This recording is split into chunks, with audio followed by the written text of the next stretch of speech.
Okay, I guess this is needed.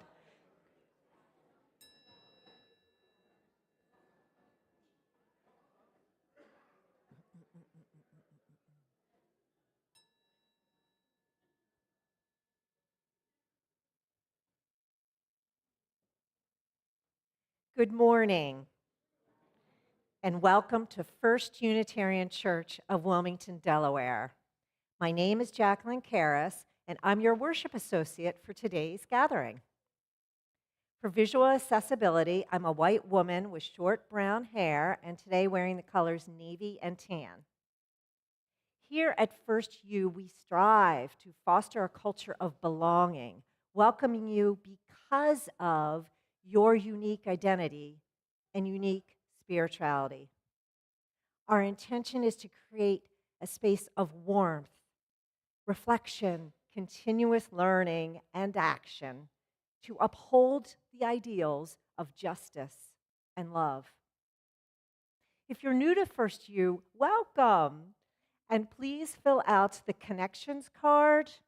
It looks like this, that was handed to you, and please keep the pen as a gift.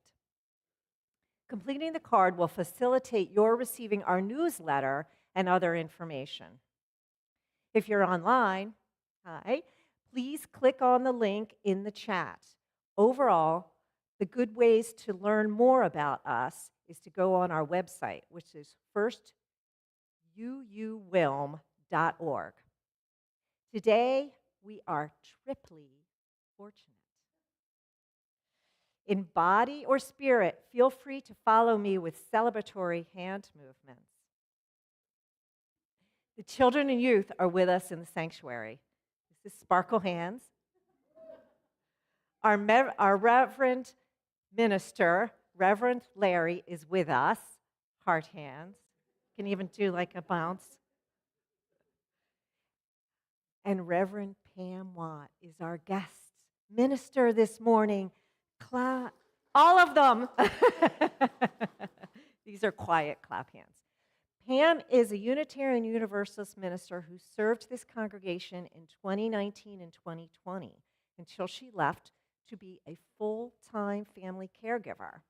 She's now a consultant with the Unitarian Universalist Association and is enjoying her new part-time job at Brouhaha. She and her husband, Eric, are also remodeling an old building in downtown Wilmington. Pam serves on the board of Pacem and Terris. It's a local nonprofit organization committed to peace-building work in our local community. In this morning's service, we will be reflecting upon the power of human connection and art to deliver messages of peace. Our musicians today, Ann Turner leading us on the piano. We have our adult choir in the house, and our children's choir is with us today. Now, I'd appreciate a little help in welcoming. Please turn to the camera on your left and greet our friends online. And then take some time here in the sanctuary to greet your neighbors.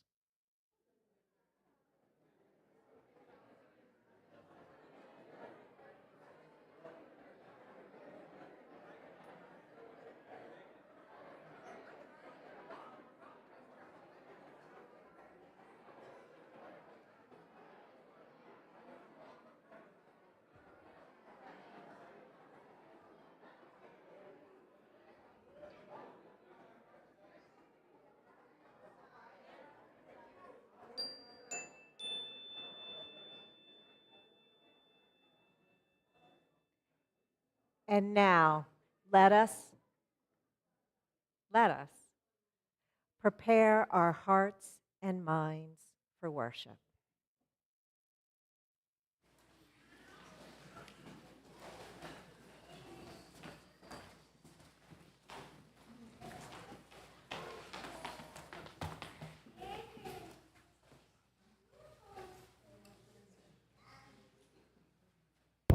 There we go. Good morning.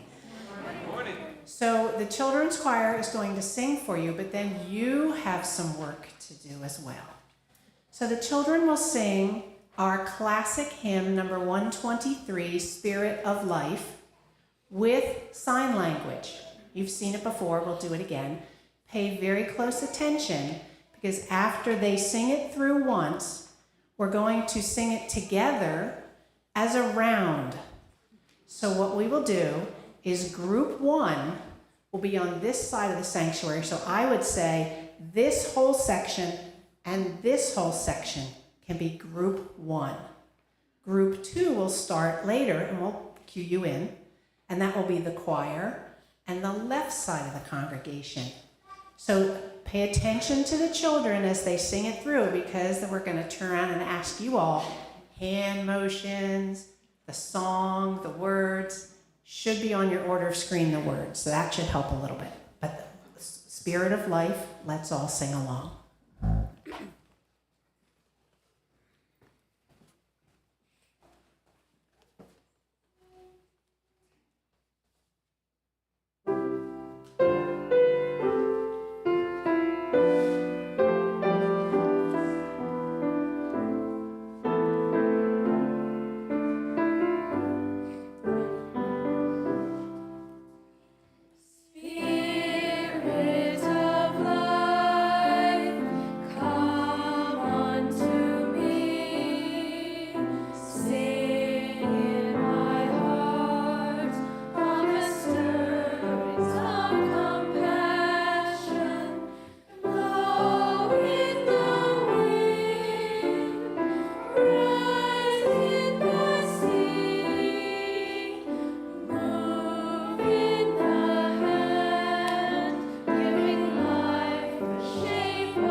So good morning.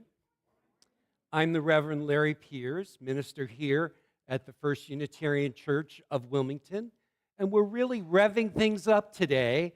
We have Reverend Pam Wat, as you know, who is here to join us with a very relevant message for this Peace Week, Delaware. So our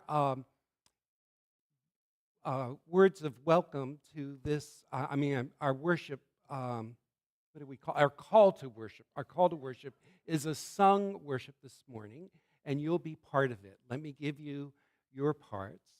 We're going to sing together, and it also has some hand movements. Wow, we're getting a lot of exercise today. So, peace be with me, peace before me, peace to the right of me, peace behind me, peace to the left of me, peace above me, peace below me, peace be with me. We're going to stand in body or spirit as we sing this together. We'll first sing it with me, and then we'll sing you, and then we'll sing us. But fortunately, the words and the video will appear on the screen momentarily. Peace be with me, peace before me, peace to the right of me, peace behind me, peace to the left of me, peace above me,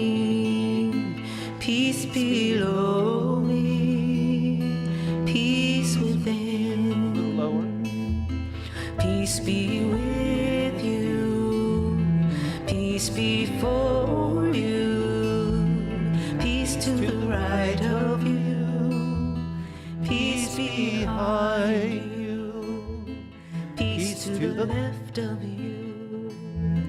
Peace above you, peace below you, peace within. Peace be with us, peace before us, peace to the right of us, peace behind us, peace to the left of us, peace above us, peace below us, peace within.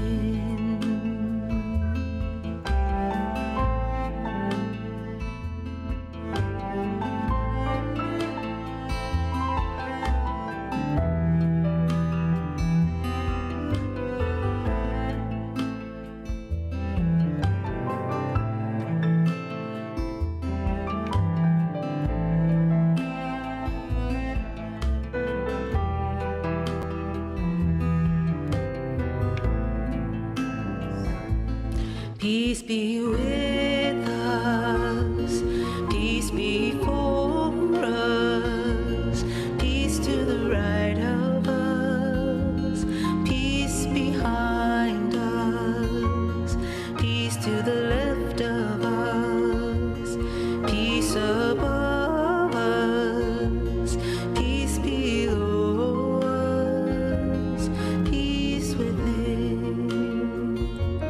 Peace within, peace within, peace within.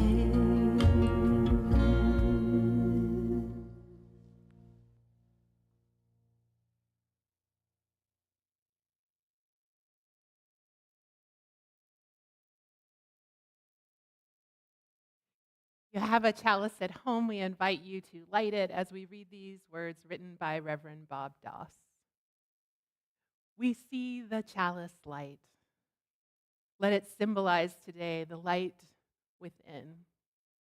Let it shine today through each one of us in the way we feel and in what we do.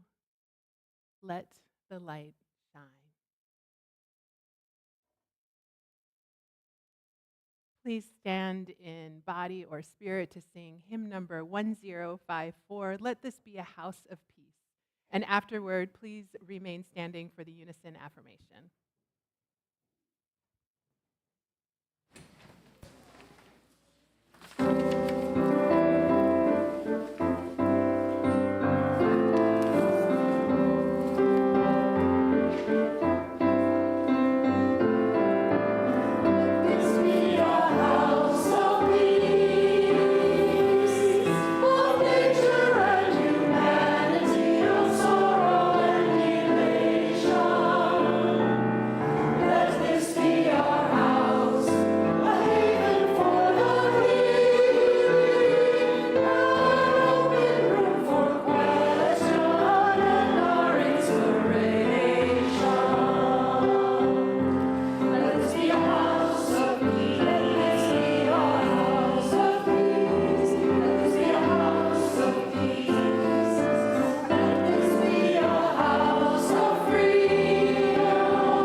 And now, please join me in affirming our mission.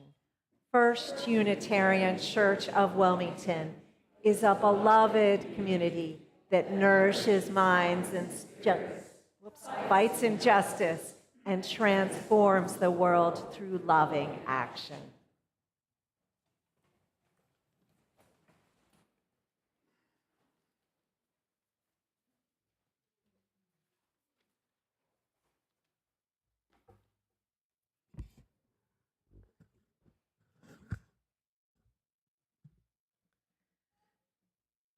Today, I am sharing the story of how the colors made peace with each other.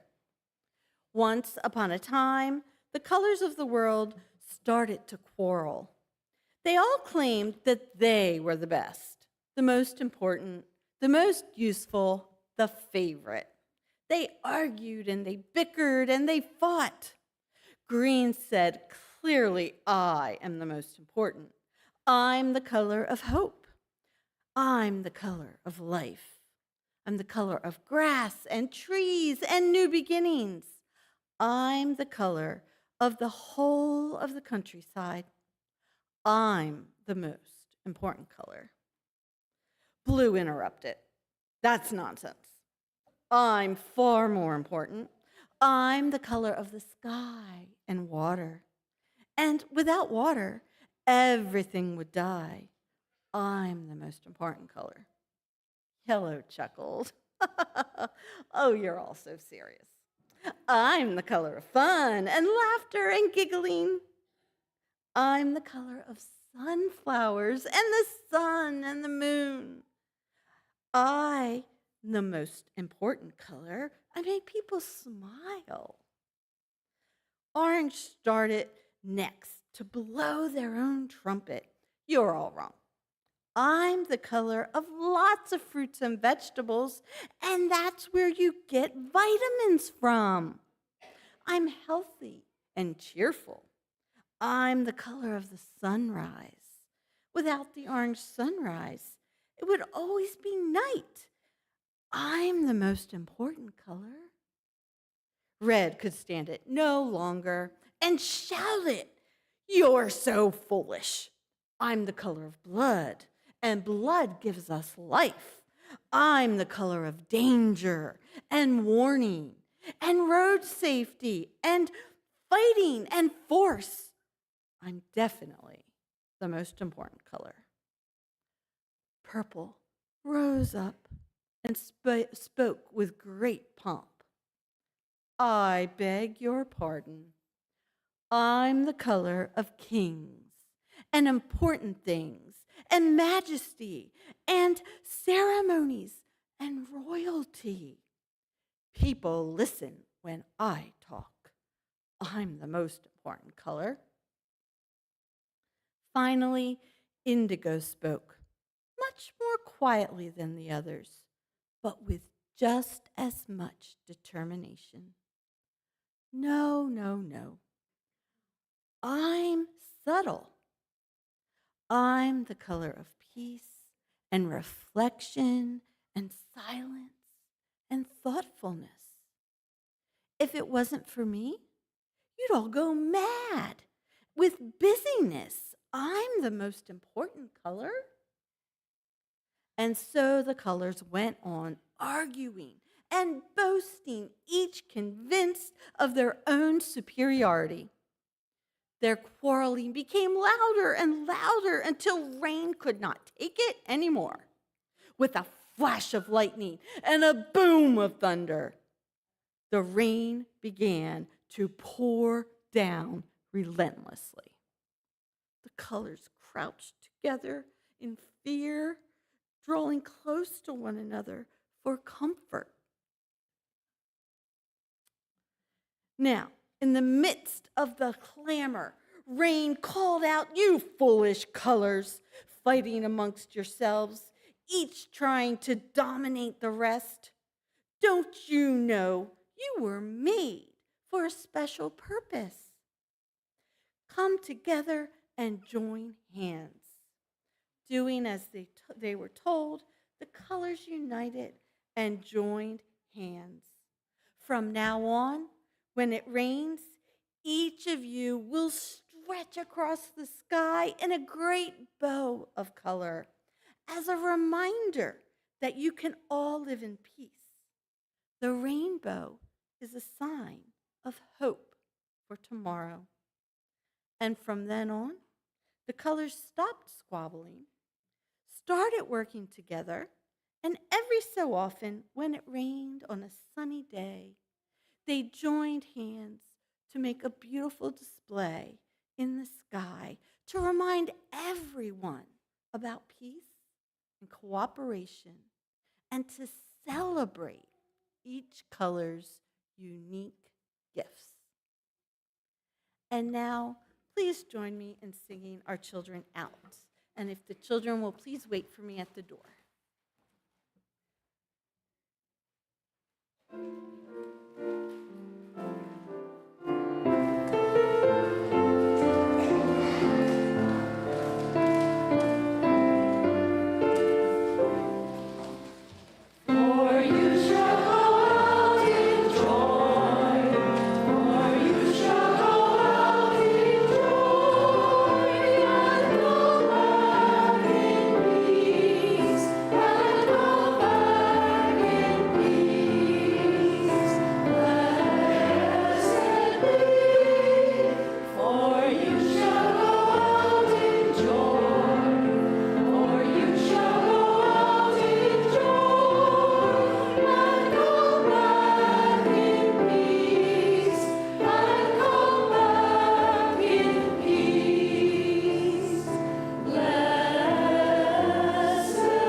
Let us join now in a time of prayerful meditation.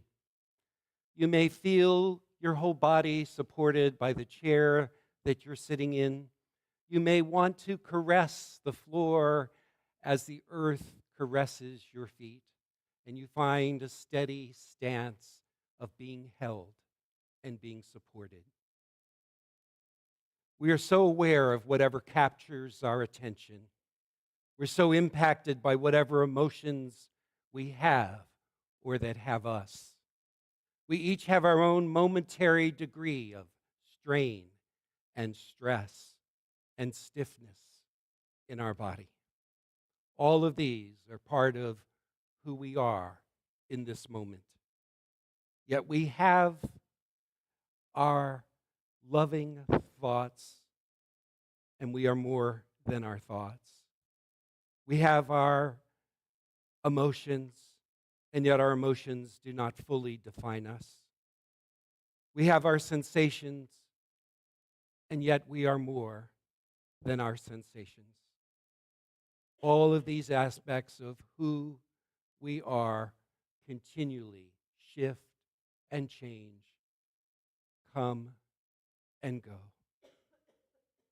So may we rest, if even for a moment, in that part of us that is able to lovingly observe our thoughts, our emotions, our sensations, and not become so identified with them that we lose our sense of the center of ourself, our loving awareness.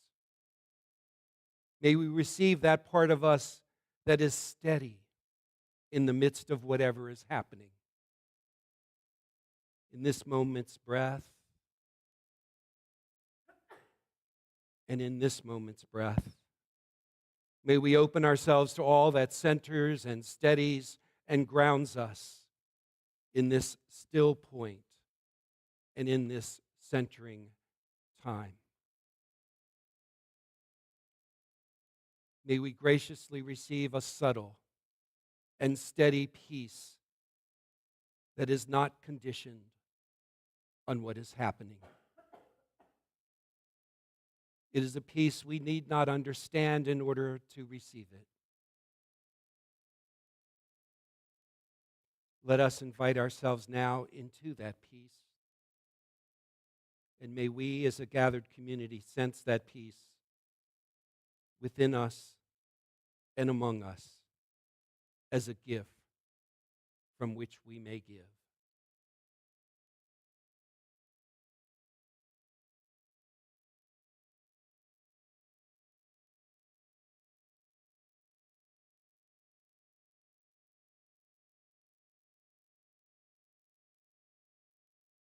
from this sense of abiding peace. May we say quietly to ourselves after me, make me an instrument of peace. Make me an instrument of peace. When there are those in the world who promote unnecessary cruelty, may we say quietly to ourselves after me, make me an instrument of peace.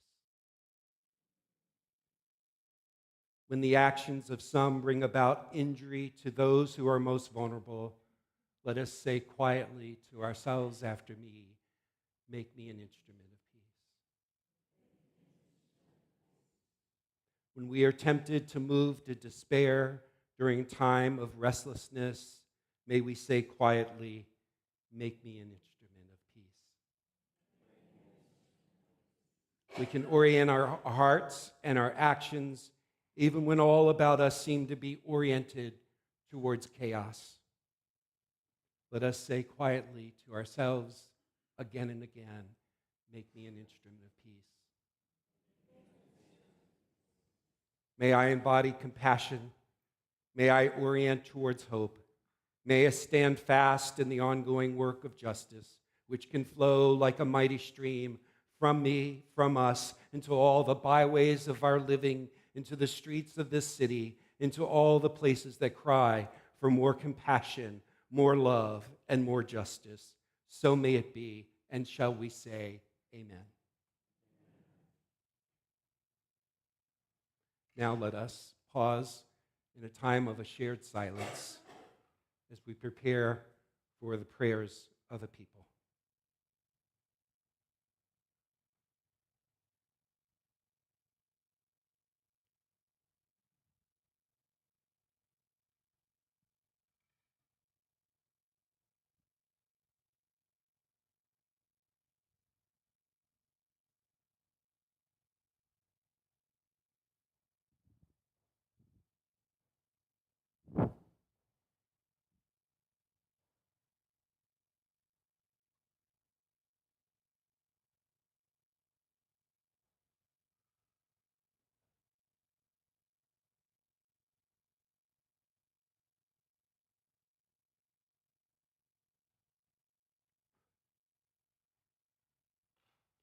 First, I light this candle for all of those concerns that we share because we share this moment in history.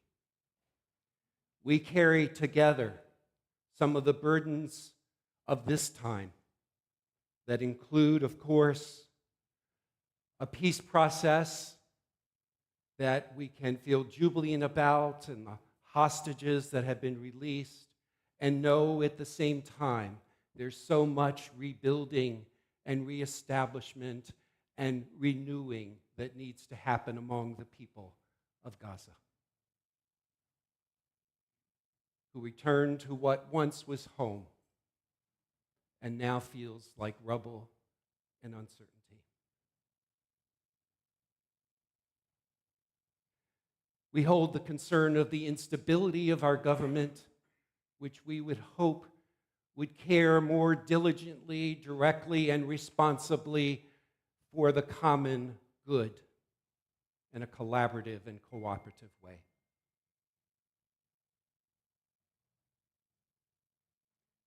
We hold a concern for the raids that are happening across our country, terrorizing people, causing fear in people who are here legally as well as those who came here to have their dreams fulfilled. Utilizing our military in ways that should concern all of us. The concerns are too many to mention, but may we in our collective heart know that we hold none of these alone and that we can be harbingers of peace and hope and justice. In addition to those common concerns that just fill the atmosphere in which we live at this moment, there are the particular concerns that we might have for those whom we love, those whom we know.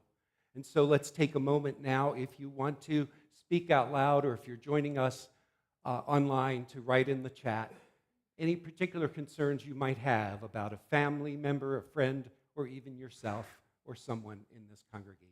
And we'll start here. Costco family who lost their family, their father, brother and his wife. My niece Maribeth. Niece Meredith. My mother and father. Mother and father. In this section. My son. Your son. Rue. Sean. Amy.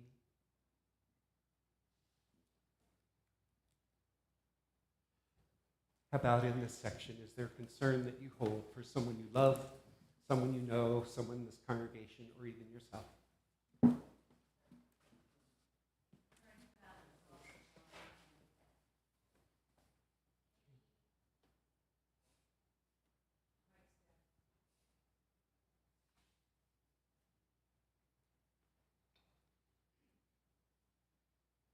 How about in this section?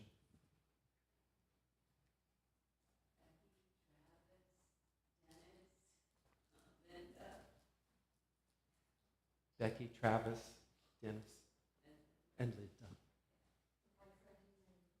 Friend Elaine.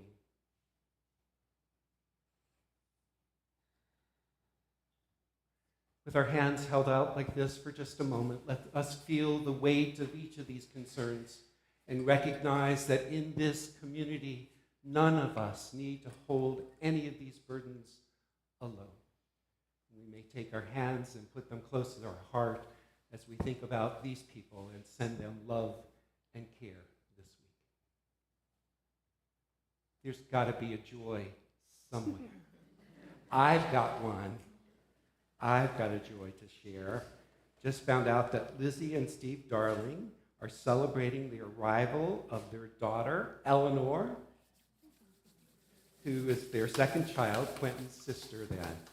So we want to welcome Eleanor. Any other joys?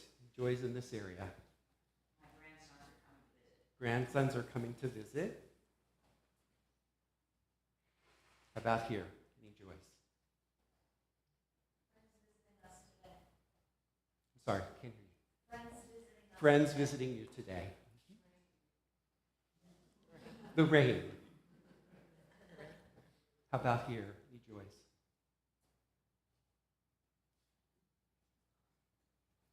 My brother and his wife coming to visit this week. Brother and his wife are visiting this week. My sister's fall crocuses, which I had never heard of. Oh, fall crocuses, yeah. It's intriguing. Sarah McBride's wonderful talk. Sarah McBride's wonderful talk last Sunday, yes. My dahlias are blooming. Your dahlias are blooming. So may fall crocuses and dahlias bloom within each of us as well as we embrace this day and our time together. May all whose names were spoken and those unspoken find peace and healing this day.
Thank you, Reverend Larry, for welcoming me, and to all of you for welcoming me into this Peace Week service.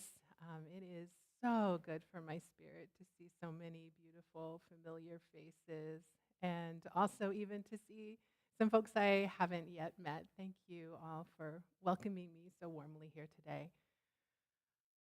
Our reading is by the Buddhist teacher Thich Nhat Hanh, and I invite you to listen to his words of wisdom for us this day. Every morning, when we wake up, we have 24 brand new hours to live. What a precious gift. We have the capacity to live in a way that these 24 hours will bring peace, joy, happiness to ourselves and others. Peace is present right here and now in ourselves and in everything we do and see. The question is whether or not we are in touch with it. We don't have to travel far away to enjoy a blue sky.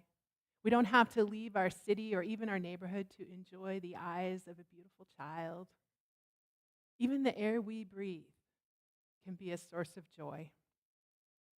We can smile, breathe, walk, and eat our meals in a way that allows us to be in touch with the abundance of happiness that is available. Every breath, every step can be filled with peace, joy, and serenity. We need only be awake, alive in the present moment.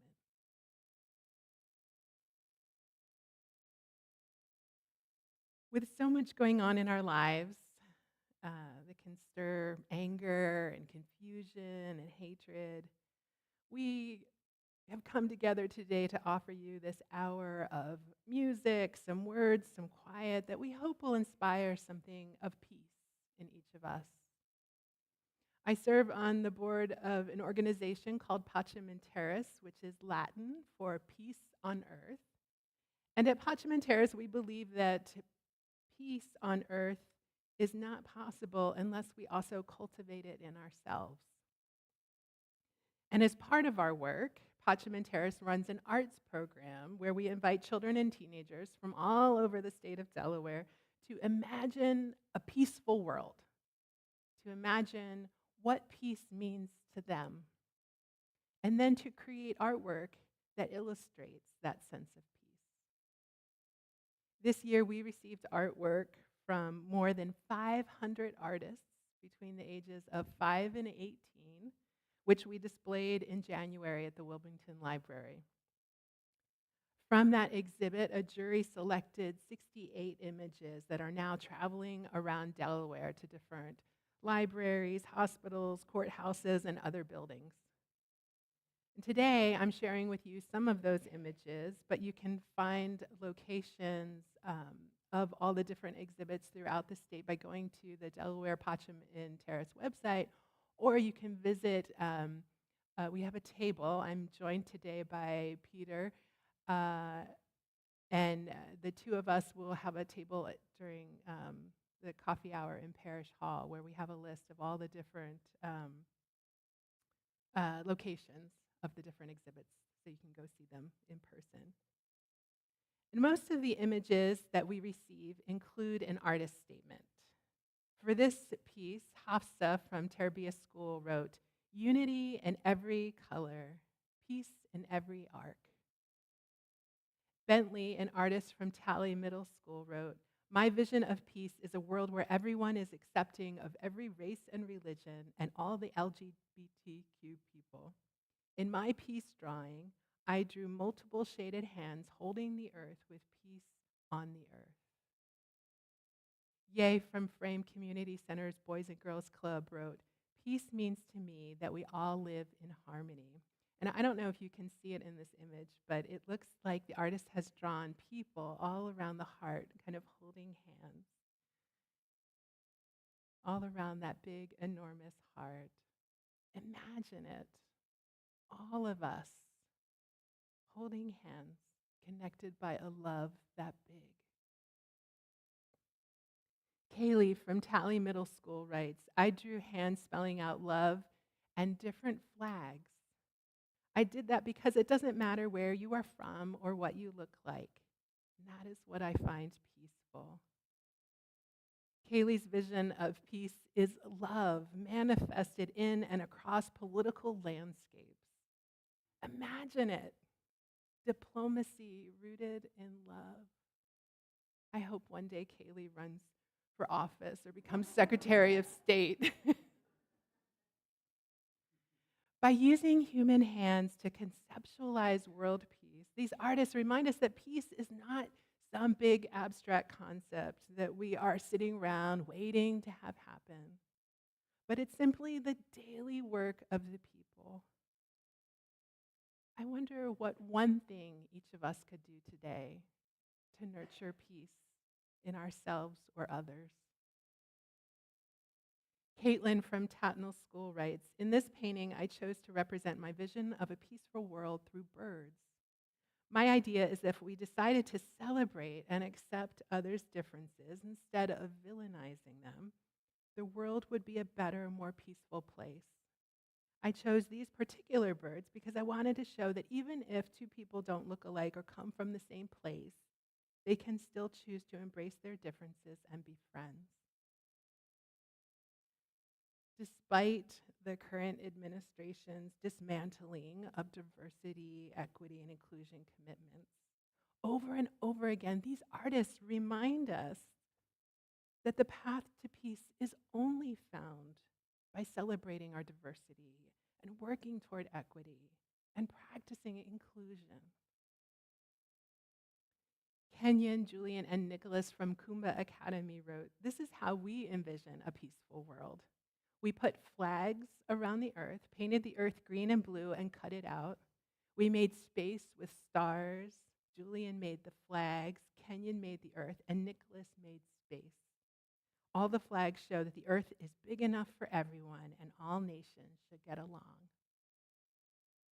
Not only did they collaborate on this message of collaboration and sharing, they recognized one another's specific contributions.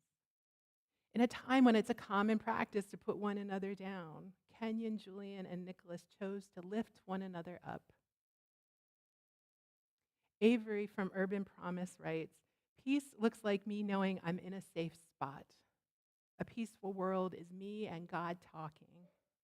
Jesus creates peace in my life by letting me be here in the peaceful world. Avery reminds us that we need peace within ourselves. At the free food program where I volunteer, there's a woman who comes in each week for food. And whenever I ask her how she's doing, she always smiles and she says, I'm too blessed to be stressed. And it doesn't matter what her finances look like. It doesn't matter that she's been standing out in the rain, waiting for the line to move. She's always too blessed to be stressed. And like this artist, she draws on her focus on the simple blessing of being alive, being in this beautiful world, and in so doing embodies a sense of peace that spreads around to everybody around her. This artist, Avery, tells us too that in talking with God, Avery finds peace. I wonder how your beliefs or your worldview, your spiritual practices create peace and hope in your life, especially in those moments when you most need them. Rick Rubin wrote a book called The Creative Act, A Way of Being. Rubin is the co-founder of Def Jam Records, and he's something of a legend in the music industry. He's produced the Beastie Boys, Run DMC, Imagine Dragons, Ed Sheeran, Lady Gaga, so many people. And he's a practicing Buddhist, now grew up in a Jewish family in New York.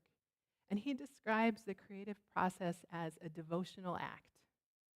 And he says that all of us are capable of this devotional act of creativity. And he says that whenever we create music or art, it isn't just coming from us, but we are vessels channeling some higher source, some deeper wisdom. So imagine it, all of these artists that we're seeing today. these young artists engaged in devotional acts. I'd like to think of them as mystics, people transcending the mundane and tapping into visions that come from some higher wisdom with insight into some deep sense of something holy. I see them too as prophets, going against the hateful voices and harmful rhetoric of our time, creating bold and clear images and words that lead us toward our higher selves, toward the best visions of peace in our communities and in our world. Back in January, when I went to Pacem and Terris's annual exhibit, it was just days after the presidential inauguration, and the country felt more divided than I have ever known. And I was facing a kind of despair that was hard to shake off. And there at the Wilmington Library, I waded through over 500 pieces of art whose messages just seemed to say to me, come on, get back up. You are love. You are peace. The world is love. This world is capable of peace. Go out and live into that truth. Bring that truth to others. Serla from Cab Calloway reminds us that we also need peace in our close relationships. Serla writes, I believe peace is between humans when they laugh, when they feel proud, when they help, when they believe in each other. You can feel it when a human is happy, and most people enjoy this feeling. When humans don't exclude and decide to have peace in their area, it feels nice. I enjoy it when I'm in a peaceful place. I wonder who helps you laugh. I wonder who helps you believe in yourself. Perry from Tatnall School says, I chose many peace signs because we need a lot of peace in the world. There's so much war in this world, so we need a lot of peace. Now, although other artists use peace signs as well, I especially love Perry's use of it. It looks to me as if something was kind of happening underneath all those peace signs, like maybe the artist had started a particular way, but it wasn't going so well. So rather than trash the whole thing and start over, they just started painting peace signs more and more on top of each other in all different colors, which I imagine took a lot of time to use all these different colored peace signs. And now to me, every peace sign in this work looks to me like a mantra that I like to believe by Perry's commitment and repetition transformed a frustrated artist, unsure how to communicate their ideas, into a peaceful artist with this clear message of peace. No matter what was going on underneath, they stayed committed to their intention for peace. Rick Rubin, in his book, says that intention is a big part of the creative process that distinguishes something from just being doodles on a page to being that devotional act. When my friend Scotty was alive, she had a practice called praying in color. And she'd take a small index card and some Sharpies, and she'd write someone's name in bubble letters. And then she would just kind of color in all around it. She'd fill in the letters, maybe fill in around the letters. And the whole time that she was doing that, she was holding that person in love. She was harnessing a kind of good energy for them, praying for them. And I always knew when Scotty was praying for me because a couple of days later, I would get that card in the mail. And what made it so meaningful was that intention that she put into that card. I do believe there was power in those prayers. This image is called Peace Worldwide by Aaliyah from Maple Lane Elementary School. I love that this elementary school-aged artist drew our attention toward the entire world. Peace for everyone and everything on earth, peace for our sun and our moon and all the stars and planets. Aaliyah reminds us that the world cannot smile if we are overburdening it with our lifestyles of greed and excessive use. Our earth cannot smile if people are hungry or unhoused or abruptly deported for political gain. or if power becomes more important than people. I wonder what we might do to help our planet smile more. Aaliyah, an elementary school student, reminds us too that you don't have to have an art degree or years and years of practice to participate in a devotional act. In fact, Reuben says that a beginner's mind is especially important. He says that as children, we experience less interference between receiving ideas and internalizing them. We accept new information with delight instead of making comparisons to what we already believe. We live in the moment when we're children instead of worrying about future consequences. We're more spontaneous than analytical. We're curious, not jaded. And even the most ordinary experiences in life are met with a sense of awe. With children, deep sadness and intense excitement can come within moments of each other. No facade, no attachment to a story.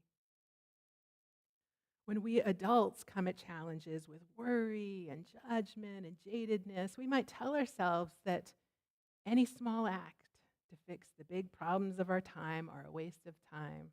We might get stuck in our spirals of despair and apathy. But when we embody a kind of a knowing, an innocence, a curiosity, we might just uncover new, innovative ways of overcoming our hardest challenges. I wonder what possibilities are just around the corner.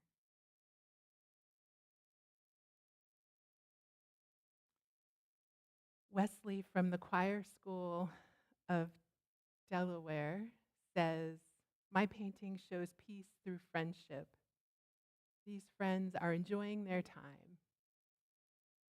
I see in this image a slowing down, two friends sitting together outside, not, you might notice, looking at their devices, but just being present with one another, sitting as if they have all the time in the world. I know I don't do that enough. I get in the habit of just texting or emailing or relying on social media sound bites to connect. Sometimes I'm physically present with someone, but my mind is a million other places.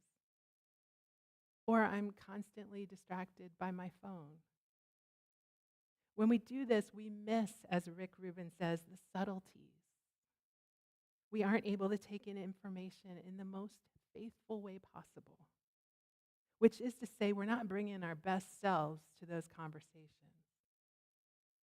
This artist reminds me that I want to bring my best self to more of my interactions with others.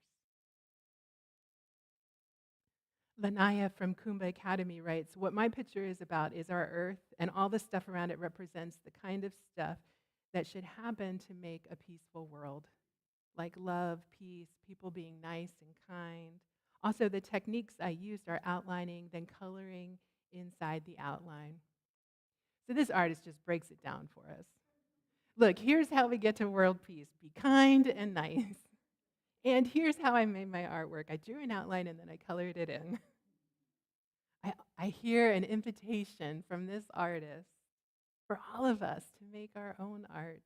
It doesn't have to be difficult. Draw an outline and color it in. Reuben says that the devotional act also requires vulnerability.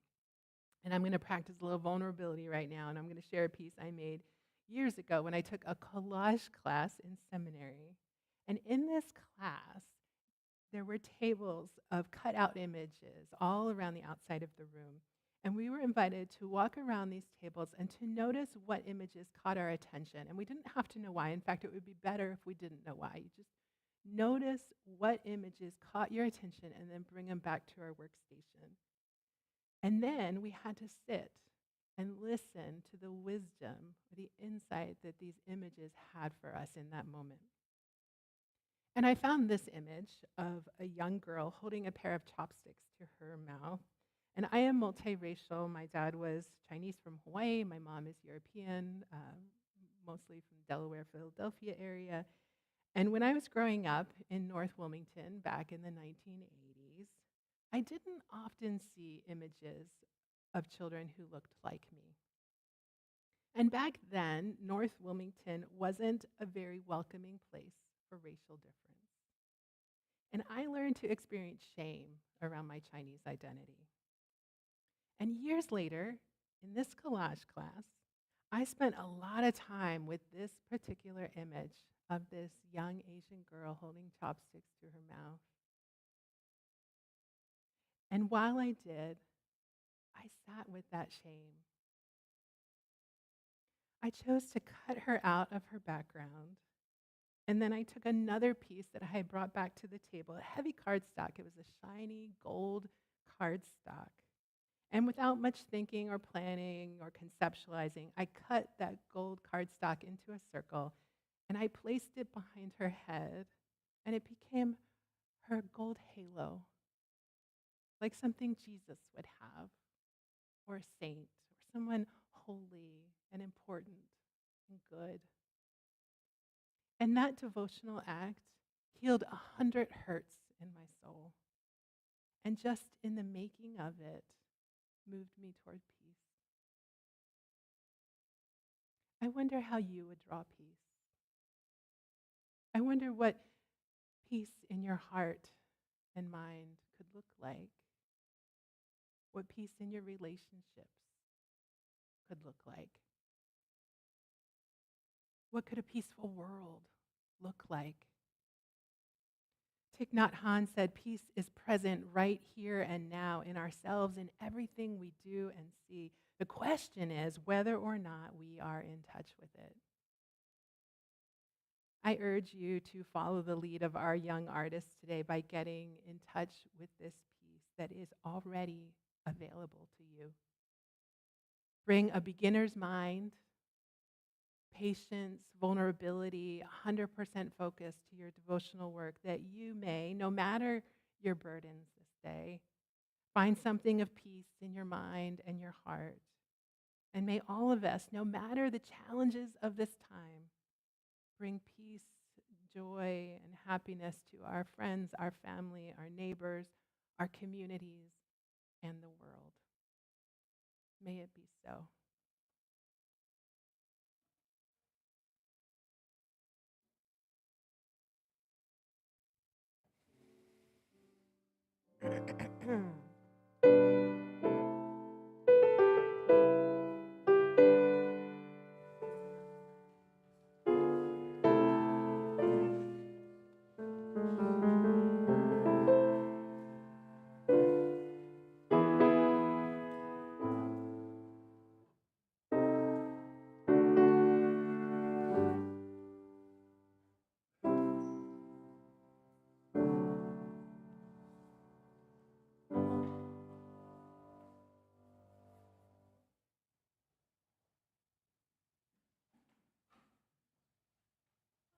Thank you so much, Reverend Pam. Both healing and inspiring. First, an announcement. Today, directly after service, is our Peace Pole dedication. I'm not sure if it's outside or inside. It will be in the parish hall. And then following that, also in the parish hall, the children and youth will be presenting their Peace Art Sale. This is a time in our service when we reflect on what this church means to us and how we can support it to continue to be a thriving force. I believe we can create peace, both as individuals and as a community. I hold that hope, which in turn leads me to action because of this church and this community. I invite you now to take a moment to reflect on this question. How does this church inspire growth in you?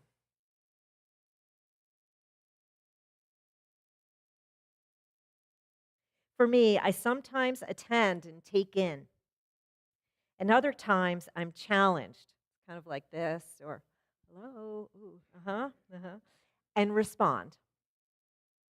All the time, I come away feeling more hope and strength, which I believe ripples out to our community and our world. In order that this church can continue to make a positive, peaceful difference in our lives and in our world, please consider an offering this morning as you are able. During the upcoming music, there will be a slide showing how to make a gift. From putting cash or check in the baskets as they're passed, or here you could mail, or you could use on one of the online resources, which will be shown. I invite the ushers to come forward now. And please join me in dedicating our offering. To the work of this congregation, which is weaving a tapestry of love and action, we dedicate our lives, and these are offerings. With the offertory music, please join in the chorus.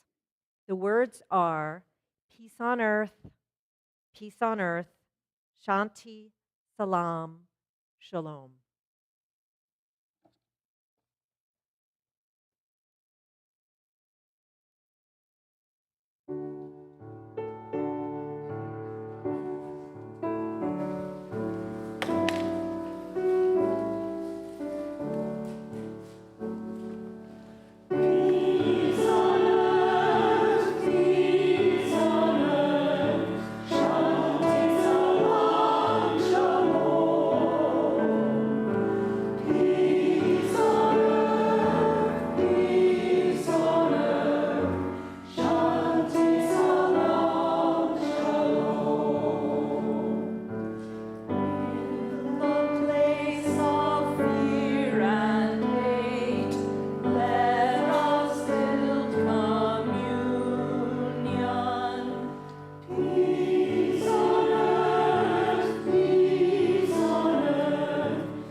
If you've lit a chalice, please join us in extinguishing it as I read these words adapted by Reverend Cameron Trimble. It's entitled When the World Numbs. Guard us not with distance, but with discernment. Help us to feel deeply without drowning. Help us to carry pain without being consumed by it. Let us keep loving without illusion.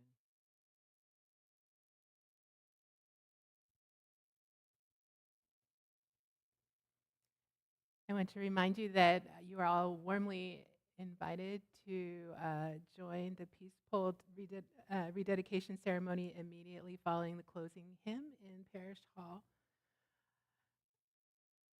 In our message for all ages today, we heard the story of the 7 colors, the danger that happens when each of us is rooted in our own sense of self-importance, and also what beauty happens when they instead work together and lift one another up and create peace.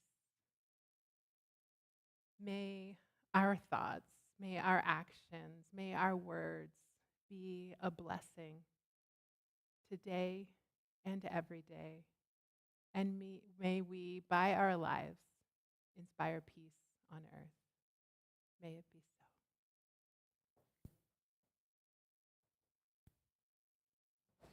So, thank you, Reverend Pam, for your message. Thank you for sharing that art, each of which is a child's prayer to each of us. It's up to us individually to do what we need to do within ourselves and in the world to bring about those images of peace right here and right now. And thank you so much for transmitting that wisdom. I'm too blessed to be stressed. Let's say that. I'm too blessed to be stressed. Practice that this week. I mean, surprise anyone or even yourself every now and then, even when you go to brouhaha. Just say to the person who says, "How are you?" And what will you say? I'm too blessed to be stressed. We all know the "I'm too stressed to be blessed" is already in operation. So we can be part of that message. So our closing hymn is a new one to us. It's from the New Unitarian Universalist Hymnal. And we're going to have the choir introduce us to it, and they will sing the first verse. We will listen and learn, and then we'll join together in singing that first verse and the following ones after they have sung it.